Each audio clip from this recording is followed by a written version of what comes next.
যিহেতু মোৰ ডিউটি আৰম্ভ হৈ গ'ল আৰু কিচেনৰ পৰা মই কেৰাহীত পানী এটোপা ভালকৈ উতলাই লৈছোঁ। উতলাই লৈ আজি কি বনাওঁ আপোনালোককো দেখাওঁ বলক। এয়া মই ৰুটিকেইটা ভালকৈ বেলি লৈছোঁ। বেলি লৈ ইয়াত মই পানীটোপাতে ভালকৈ উতলাৰ পাছতে আৰু অকণমান তেল দি দিছোঁ। আৰু এতিয়া মই ৰুটিকেইটা ইয়াতে বইল কৰি ল'ম। যেতিয়ালৈকে মানে ৰুটিটো ওপৰলৈ উঠি নাহে তেতিয়ালৈকে মানে ধুনীয়াকৈ বইল কৰি লৈছোঁ। এয়া চব ধুনীয়াকৈ ওপৰলৈ উঠি আহিছে ৰুটিটো ইয়াত পাব মোৰ ৰেডি হৈ গৈছে। আনফালে ইয়াত মই শুকান কটনৰ কাপোৰ এখনত লৈ ভালকৈ সেকি লৈছোঁ।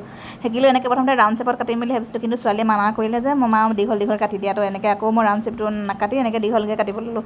মানে যেনেকুৱা চেপতে কাটিব বিচাৰে আৰু তেনেকৈ কাটি ল'ব পাৰে। মই এনেকৈ কাটি লৈছোঁ ছোৱালীয়ে কোৱাৰ কাৰণে। তো এইফালে চাওকচোন কি ধুনীয়াকৈ খাই গৈছে একদম এডাল হৈ পানি। এনেকৈ কিন্তু খাবলৈও বহুত টেষ্টি হয়। ছোৱালী কিন্তু বহুত ভাল পায় এনেকৈ খাই। তো সেইকাৰণে বনাবলৈ লৈছোঁ। এইফালে কেৰাহী পাতি লৈছোঁ। কেৰাহী পাতি এইফালে পিঁয়াজ দিছোঁ। এইফালে গাজৰ কেপচিকাম মানে মোৰ ওচৰত আজি অকল এইকেইটা চব্জি আছিলে কাৰণে ইয়াকে দিছোঁ। যি চব্জি থাকে মানে দিব পাৰে আৰু মোৰ আছিলে এইকেইটাই আছিলে কাৰণে এয়াই দিছোঁ। আৰু ৰাতিপুৱা কাটিবলৈও সময় নহয়।